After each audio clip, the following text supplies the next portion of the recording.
This program is for informational, educational, and entertainment purposes only. The information provided in this podcast reflects the opinions and experiences of the hosts and is not medical or mental health advice. Always consult a qualified healthcare professional regarding any questions about your health or well-being. If you are experiencing a medical or mental health emergency, contact your local emergency services.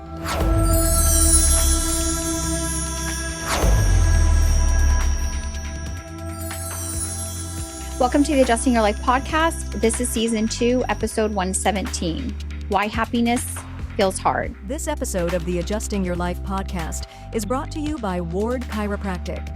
Dr. Steve finds what most doctors miss, and his wall adjustment technique, it can bring fast relief. Check out chiroman.com for hours, location, and to contact the clinic.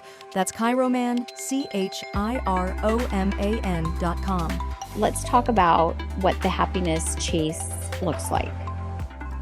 The challenge that people have is they're always looking outside of themselves for happiness. And when we really should be looking inside of ourselves for happiness. And so a lot of people think happiness is about how much money they have, how many toys they have, how many properties they have. But in truth, if we are not enough without it, then we will not be enough with it. So the journey in life is to find our happiness within, to be content with what we have, be thankful for what we have. We'll end up having more. So often we concentrate on what we don't have, and we never feel as if it's enough. Right.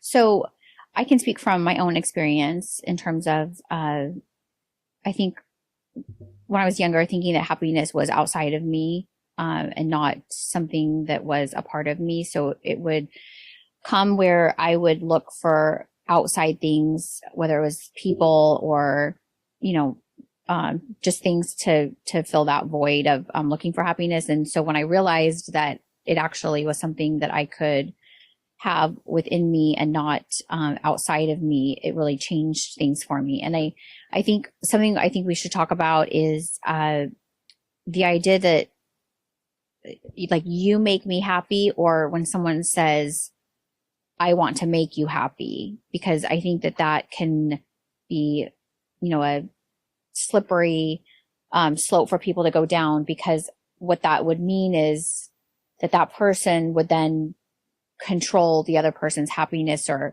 so like let's talk about it coming from ourselves and not from someone else.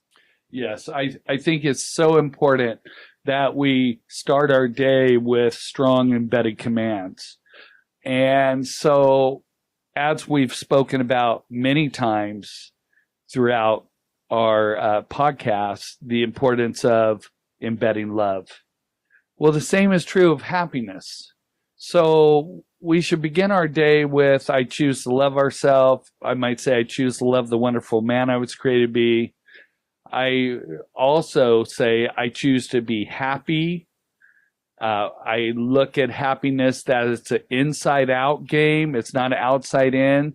So it's nice when the outside world is helping in that journey, but we should be happy without someone else outside of us bringing something to our life that gives us the evidence that supports that we can be happy now. Right. So when someone says, you make me so happy, right? So when someone says that, what it triggers in me, I guess, is a feeling of like, because I want to say that probably at one point was my program that I had, is that like, if that person is not part of your life, does that mean you're not happy? Right. And also, when someone makes that statement, I want to make you happy, or you make me happy, it puts a burden on the relationship.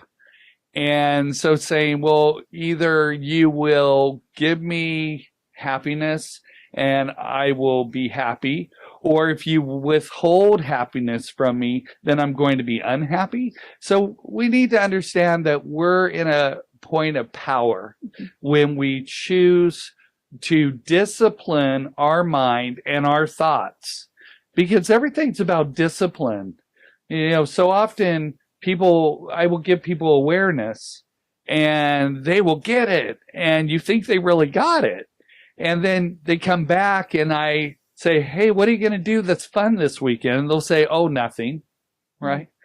And so, but if someone asks me that, it's like, well, I'm going to walk on the beach, or I'm going to ride my bike, or I'm going to listen to music, or I'm going to take an Epsom salt bath, or there's so many things in my life that really bring joy to me. Mm-hmm. The joy of healing is like one of my greatest joys. The harder the case, the more I want that case to be attracted to me, because I feel like I have a gift, and my gift is to help people to see themselves from a different perspective. Mm-hmm. And, if we're going through life and we are choosing not to be happy, we need to take a look at what that's all about. Mm-hmm. And so often that's about wanting someone else to bring us happiness instead of learning that that's our own job to do the work, to be consistent in that programming. Meaning, when I broke my back, I was still happy. Mm-hmm. I could barely walk. But every single person I interacted with, I came from joy and love mm-hmm. towards them. So when people would say, you look terrible, you look so bad, you're like the worst patient that comes into this clinic, and you're so happy, because I understand that is a birthright issue. We have that ability within us to really focus in on our happiness and joy within us. Right. Well, it's, for me, I look at it, it's a choice that I make. Mm-hmm. And it's not based on external, events that are happening, or, even as a mom, I think I probably, when my daughter was younger, definitely would let our interaction or, behavior impact my level of happiness, but realizing that it causes this, you're up and down, my emotions were kind of all over the board, that I really reassessed tying my happiness to her behavior. And so I guess maybe I started practicing not doing that with her, which enabled me to expand it into other areas, Sure. And I think also at one point, the conversation that her and I had is that I'm not in charge of your happiness. You're in charge of your happiness. And just like for me, I'm in charge of my happiness. And I think that's another thing we can talk about too, is with children. I think as a parent, you feel like it's your job to make sure they're happy. And in fact, it's not. Mm-hmm. What are some things that our audience could look at in terms of the dynamic in their family where they're feeling like that? So and also what's the dialogue they can have with their children to make sure they understand, because this can start early on, 4 or 5 years old, right? And even earlier, we have generational behaviors, and a lot of people were programmed to chase an expectation. And then when they finally attain the expectation, then they can be happy. But it's a difficult world when we then expect people who never really empowered that or really mastered that to even be able to do that. So often we'll look to a parent, and we see how parents can pass on their behavioral programs to their children, and how those programs rob the child from their happiness. Just because they never felt validated doesn't mean they're off the hook in trying to help their kids learn to celebrate the greatness of their life based on their intentional energy. So parents out there who are listening to the podcast, you have great power to impact your child. You can help them by sharing, well, this never occurred in my life, but this is what I choose to be in my life today. And so instead of negating you, I'm going to celebrate you. But because this is a generational program, you may still have difficulty because the program that's coming in from an inherited perspective is negation. Mm-hmm. Right. And when people are being negated, so often they're not happy. And then, you see people and they might attain some amazing things, but they feel like it's inadequate because they wanted to get something from someone that just really didn't know how to give it. So we're all human, and we all come from multi-generational behavior, and we come from many generations of wound. So the idea of happiness is something that will require work.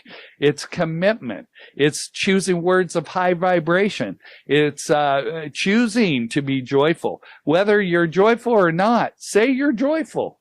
It will help you. When kids are younger, I think maybe some of the dialogue that I may have done differently, knowing what I know now, would be instead of me, I can communicate to my daughter that I'm proud of her, but it's more important that she's proud of herself. So asking that question, like, if for some reason they come home from school and, they took a test and they felt like they did a good job and whatnot, it's maybe something a parent could do is say, are you proud of yourself, and get that going. And then also share things that the parent's proud of with themselves, instead of setting this dynamic up where it's like, Mom, are you proud of me? And then you play this little game with them and you say you're proud of them. And then you're also trying to do things and wanting your child to be proud of you. And then you set up this back and forth where if for some reason someone's not, or you feel negated, that as they get older, you set up a dynamic that then they continue to have in their life with other people. Sure. It's so easy to let an inherited behavioral program be present your whole life and never see yourself outside of that program. I think a great majority of people just bomb with behaviors and they see all those behaviors as their own. But unless those behaviors originated with the person, then they bonded with the behavior that was never theirs, and they see their life through that behavior. And what this podcast is about is to question those things, to see it differently. Let's not just live the way the prior generations have lived. Let's take things that we receive and let's work hard in consciousness to make an edit to those things. It's not hard. If you can learn one thing, you can learn something else. So it's just a matter of commitment. And if you go through your life, and every day of your life, you start your day with, I choose to be happiness. And when struggles hit your day, I choose to hit this struggle with happiness. And when you fall short of your goal, I choose to be happy even when I fall short of my goal. And I choose to be happy when I attain my goal, because both are really important mechanisms. Right? Loving self is not just at your best. Loving self is also at your worst. So, like, if something happens and I say something or do something and it was not my best, it's like, okay, I slipped into some inherited programming for a moment, and now I can forgive myself. I can release that. I can let it go, and I can move forward in a change or a choice to change that specific behavior. So let's talk about, so we can talk about expectation as it relates to happiness. So something that I experienced with my daughter was that as she's gotten older, I would say probably 6, 7, 8, in terms of the way we were communicating. And, for example, I was picking her up from school and we were deciding what time that would be. Right. So when she was younger, I think when it first started, I wasn't totally aware of how she was really counting on what I said. Right. And in her programming was like, if I said I was going to be there at 4, I mean, she was expecting me to be there at 4, if not 3:59, not 4:06, not 4:07. Right. And I'm rushing, trying to get there. And then I would, pull up to school, and then she would just be upset that I was not there when I said I would be there. And, in conversations with my older sister, it was, and this was previous to some of the awareness I have now, is that, it was like her happiness at the time, I think, was tied to the outcome of something she had expected from me. Right. And so there were two things we had to work on. One, again, your happiness is not tied to me. I'm not responsible for it. And in that moment, she still could be happy and grateful. Right. Mm-hmm. For me, it was important that I do what I said I was going to do. So what I started doing is being more mindful of the commitment I was making to her, because she really was counting on what I said. So if I thought that there was a possibility of me being there at 4:15, I needed to give myself some room. And so then I started adjusting, the time, and then I was able to be there earlier. Right. Mm-hmm. So we were able to, so I think it's important as parents, when you're communicating to your children about, committing to certain things, mm-hmm. to understand that based on your child's program, mm-hmm. they're going to receive that commitment, and that, something that you're telling them you're going to do a certain way. And it can really set up things to not go well later in their life if, as a parent, you aren't, managing expectations. So disappointment or unhappiness, I think, can be triggered by unmet expectations, right? Sure. And so it's important, just in that dynamic, to make sure that everyone's on the same page about the expectation. And then on top of it, also realize, as a parent too, like, your happiness doesn't need to be tied to your child's behavior, right? Because I would definitely feel my temperament or my feelings change and fluctuate, really sometimes with, like, the wind, because my child was like having a tantrum or having a breakdown, or I would go into lecture mode, and so I think as parents, when we can work on that. And then, with children, so with my daughter, for example, what in her pattern would you say was tied to her really wanting me to do exactly what I said? Like, if she wasn't okay with me coming a minute after I had told her I was going to be there. Right. Well, your daughter consciously was in a right curvature, which is a generational high expectation pattern. And that pattern is a significant issue, because happiness is not about unreasonable expectation. Happiness is about reasonable expectation. Things happen that causes a parent to get there 15 minutes late. Mm-hmm. So, hey, it's my intention to be there at 4:00, but you need to know that life happens. Sometimes 4:00 means 4:15. It's not my intention to come in 15 minutes late, but it is a possibility, because we need to help people to understand that it's reasonable expectations that are easier to attain and achieve. It's not unreasonable expectations. And as you know, on both your side, very high standards, because you were right curve, and her father is a very high standard man. Mm-hmm. He's very high achieving. He have really heavy influence with his mother. And she even has high standards. Mm-hmm. So we're dealing with a maze of high standards coming into a young child's life, and we wonder why they get impacted, because they're always listening to what someone says, and they want them to do what they say. But so often there's wound in people, and with wound, we can say, oh yes, I will do that for you, because that makes me feel like you're going to validate me. But then I have backward curve in me that says, okay, well, I just didn't do it. Right? Because that's the withdrawal, the passivity. So we just need to be real mindful in life that life is about rolling in our joy and happiness. It's about finding happiness in the middle of the storm. It's not about losing our happiness when we're in the middle of the storm. It was not something where, when I broke my back, I chose to withhold happiness from my life or others around me. That was amazing. Thank you. We'll be right back. So, Dr. Steve, I think we should start this segment with talking about, teenagers and as they enter high school and the challenges they can face in terms of their happiness.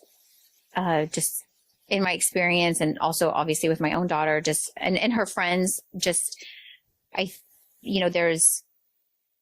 their happiness is like circumstantial, I think, in high school. So maybe we can talk about just some advice for them, some things that can happen when your happiness is based on, whether you have a relationship or whether you have certain grades and all of that.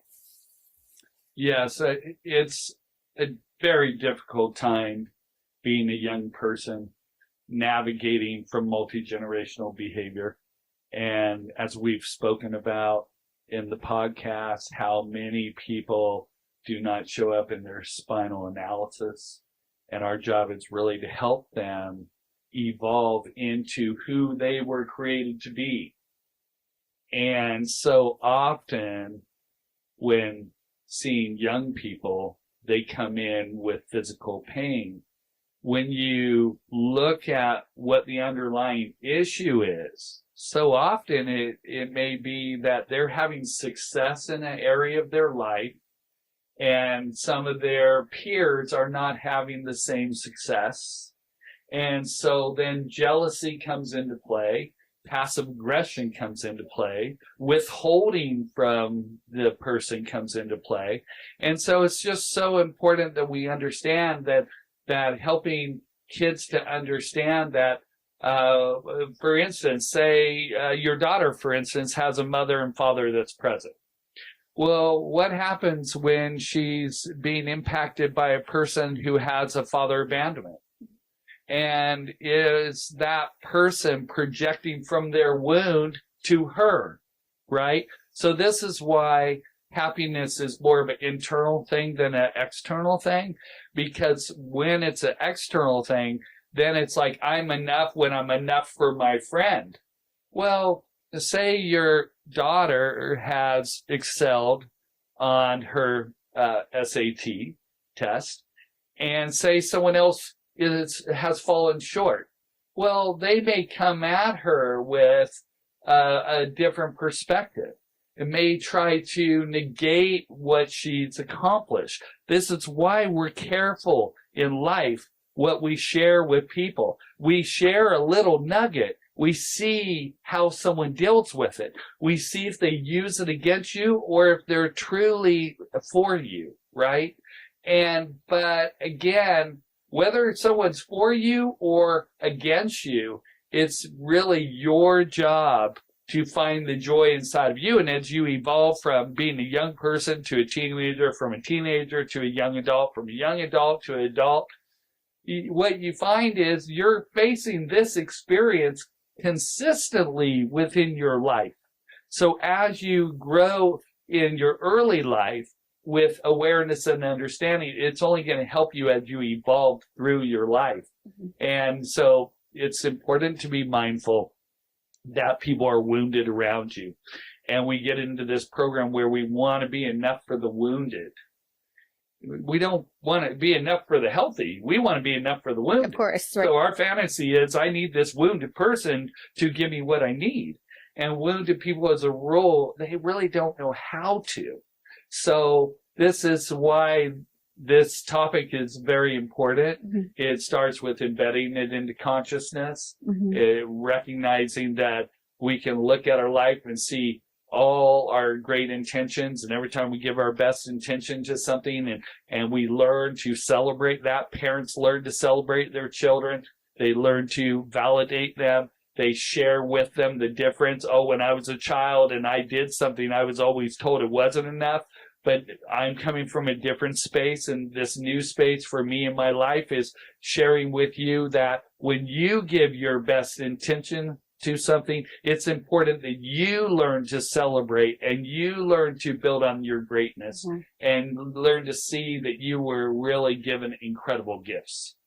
Well, so with my daughter, I think that, so with the certain things that she does, I know this is probably middle school, but for whatever reason, her friends didn't know she played the piano. and she kind of downplayed it. And there was a time that she had a piano lesson or something, and there was a couple of them on the phone, and they were like, "You play the piano?" And she just hadn't elaborated on that. And my daughter's not really the I guess bragging kind of person. And so, but I saw back then, like, it was like kind of her dulling her abilities or sparkle, so to speak. And then just as she's gotten older, because I think obviously you test those things out at some, with sharing, and you realize who you can share things with. And maybe, and in a group of, 6, 7, 8 friends, within that group, there's going to be people that are cheering for you, people that are going to think that you have it easier than them. Or, the dynamic in some ways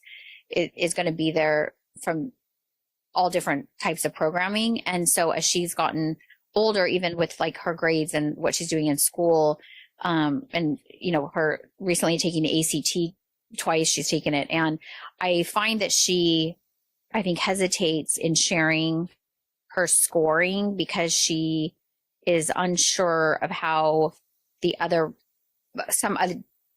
hesitation comes from certain people that she wouldn't share it with because she's not interested in them negating her. Mm-hmm.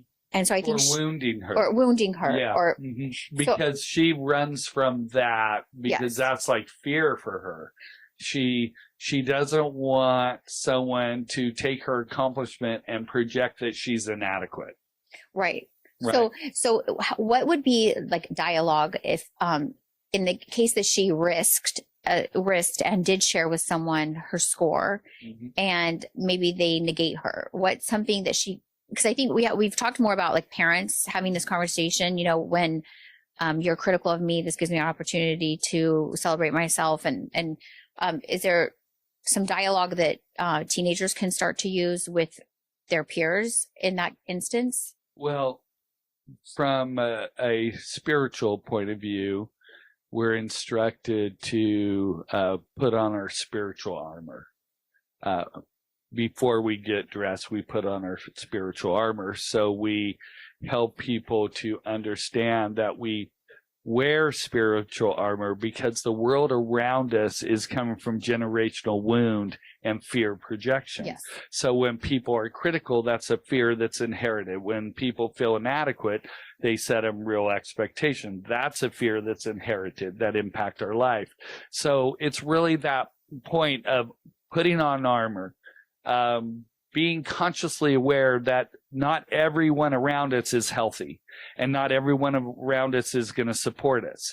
And we see this in life. We go to someone and we want them to be a life preserver when we're a little bit low, but we find a lot of times the people closest to us are actually anchors and they have no desire within them to keep you afloat. They take your challenging moment and they want to bring you down, right? And so that's why spiritual armor is really important. If the world's all coming at you from kindness and validation, encouragement, love, gratitude, thankfulness, appreciation, we don't need that spiritual armor, but that's not real. And whether you're a little kid or a senior, we have all been programmed to look for things from people that never even received it. And that's why repetition is the mother of skill. That's why so often I may repeat something in different segments of our podcasts and someone, oh, well, I've already heard that, but are you applying it? Right. Just because you have awareness of it, right. Are you really applying it? Right. And so I think that's the key element. It's just to be aware that not everyone's going to support you. Not everyone's going to encourage you. Not everyone's going to uplift you. And a story comes to my mind of the cheerleader who was so excited when she made the team and then realized that the head cheerleader felt a need to be hypercritical of her and how quickly she was robbed of her joy in being part of that team. Mm-hmm. And then what occurred? She was in right knee pain, mm-hmm. and she couldn't even walk. Was there a trauma? No. It was an emotional trauma, mm-hmm. right? So we must be mindful, and you see it every day. I picked up a tissue and my back went out. And how'd that happen? Well, it's the emotional burden, and it's the wounds, and it's the dysfunction that you're dealing with in life or not dealing with in life that's triggering that physical pain pattern. Mm-hmm. And so if you're young, know who you are. Know that when you give your best intention, it's a moment to celebrate. Don't go out into a wounded world and expect everyone around you to celebrate the great effort that you put forward. Recognize that there will be some, but there will be many that won't. Mm-hmm. And we need to maintain happiness and joy separate from what other people are giving or not giving. Right. Or what they think about you. Right. So, on a teenager, a teenager talking to teenager, right? So, is there a warm way to say to someone after they've negated you? I think what happens with teenagers is they're not quite sure how to respond. Mm-hmm. In a negation sort of situation. Is there something they could say to their friend or peer? Yeah, thank you for sharing with me your view. I appreciate it, and I'll consider it. Okay. We'll be right back. This episode of the Adjusting Your Life podcast is brought to you by Ward Chiropractic. For over 30 years, Dr. Steve Ward has been helping people get to the root cause of their pain. He's a second-generation chiropractor who looks at the whole spine, not just the sore spot. With standing and seated full spine x-rays, Dr. Steve finds what most doctors miss. And his wall adjustment technique? It can bring fast relief. Back pain, sports injuries. Check out chiroman.com for hours, location, and to contact the clinic. Or stop by Ward Chiropractic Family Center today. Mention this ad, and you'll get a free recheck 2 hours after your first adjustment. That's Chiroman, CHIROMAN.com for more info. Welcome back. We're going to talk about habits that block happiness. So, Dr. Steve, I think that the direction we should go in is, in the context of, teenagers that are in select sports. For example, there are situations that I've been made aware of just because my niece is part of multiple different select sports, and I think it's important that we talk about this, where you have a team of, in this case, girls playing another team, and let's just use soccer for example. So you have a situation where you have coaches that so say for example a team that's they've won a lot of games, and I think for me, I think saying that they've scored more points is actually a more appropriate thing. Is kind of how I think in the context of sports, it's like, there's a possibility that, you can score more points than the other team. Because I think that there's a way you actually can coach teenagers to understand that they're winning, but it doesn't mean they scored more points than the other team. Because I think it's all in how you're framing it to them. So in an instance where they're going to play a team that has, scored more points, more games than they have, right? There's an opportunity there. And so, in a case where there's not, it's more directed towards they want them to win, right? It can really set them up for a situation where, there can be some on field interactions, potentially swearing at the other team, being physical with the other team. Where does that, let's talk about the behavior and the programming of teenagers that react to another team in that way, where they would start cussing at them or pushing them. Where does that internal programming, what triggers that? Let's talk about that. Well, so often when we're looking at young female athletes, say we look at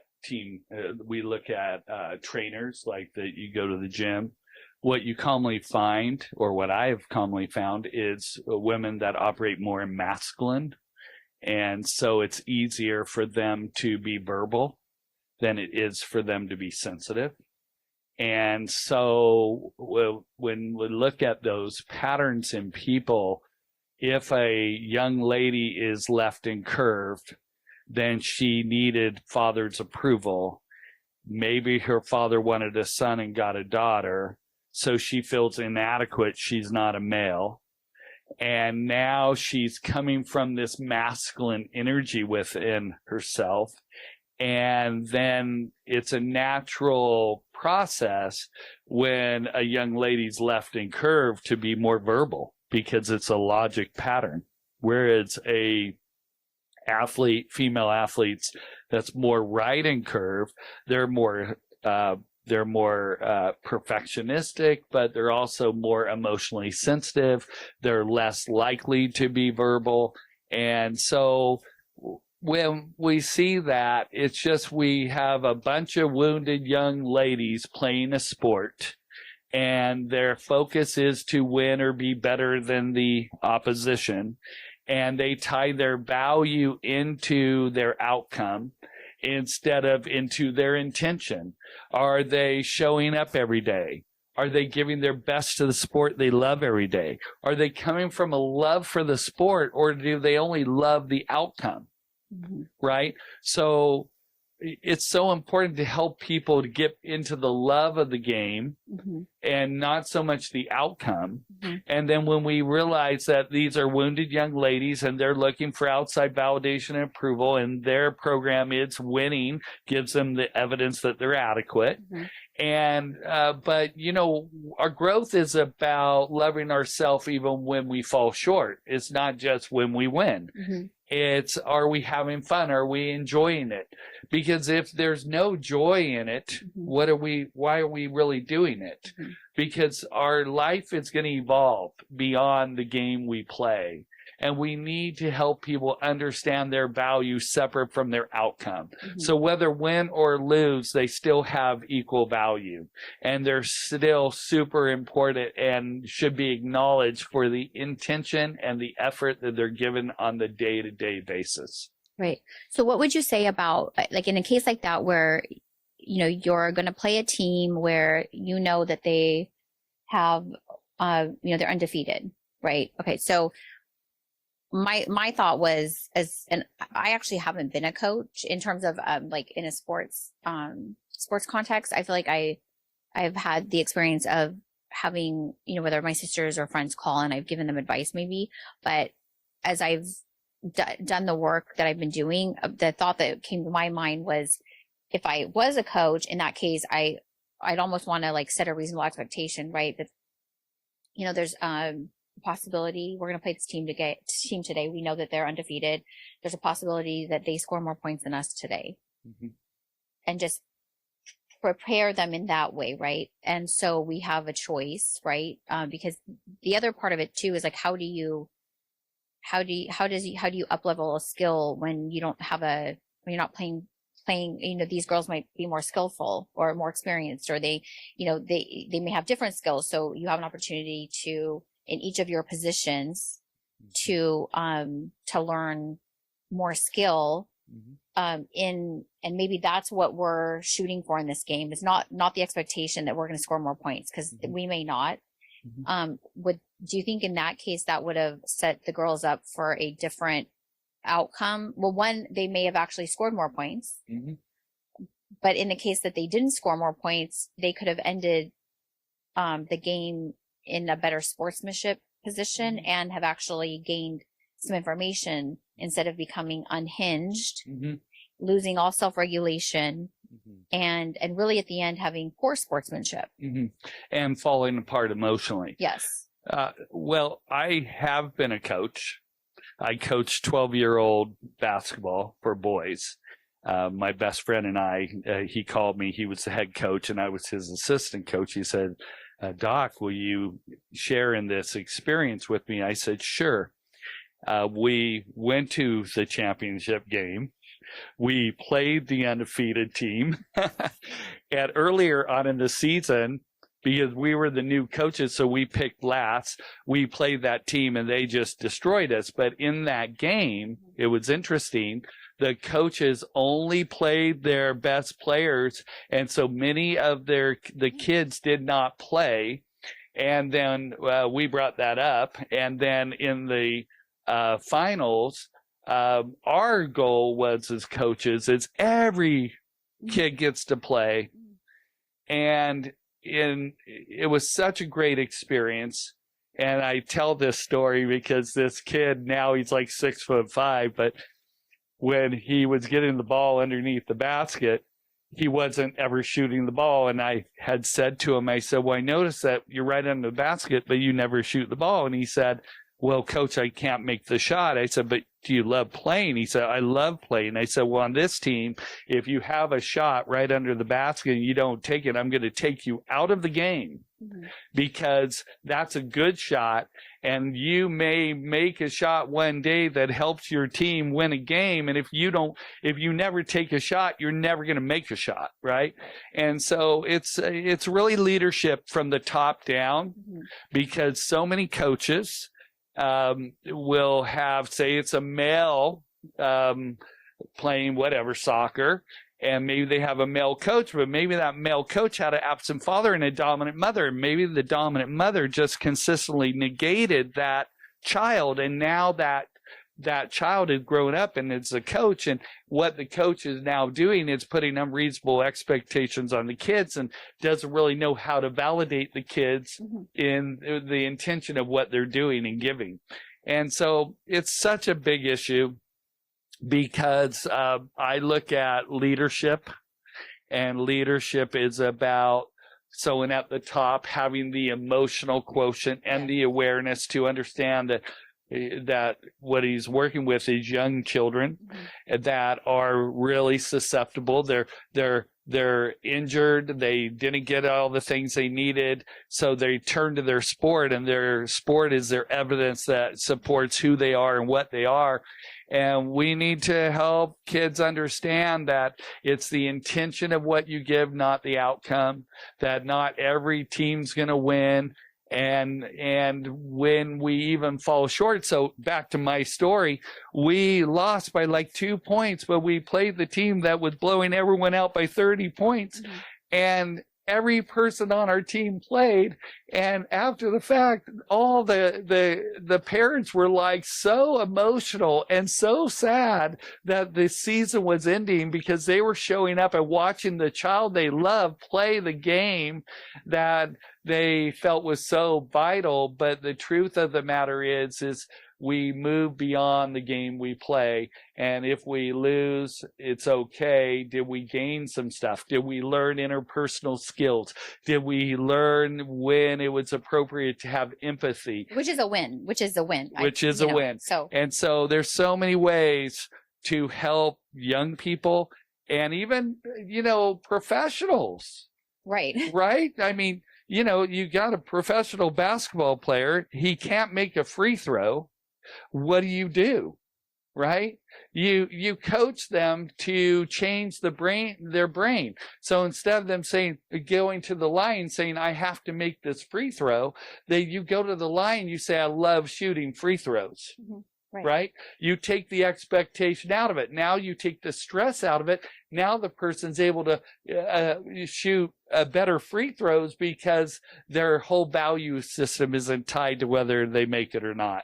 Right. So a lot of things happening within the young people, but that then grow up to be older athletes.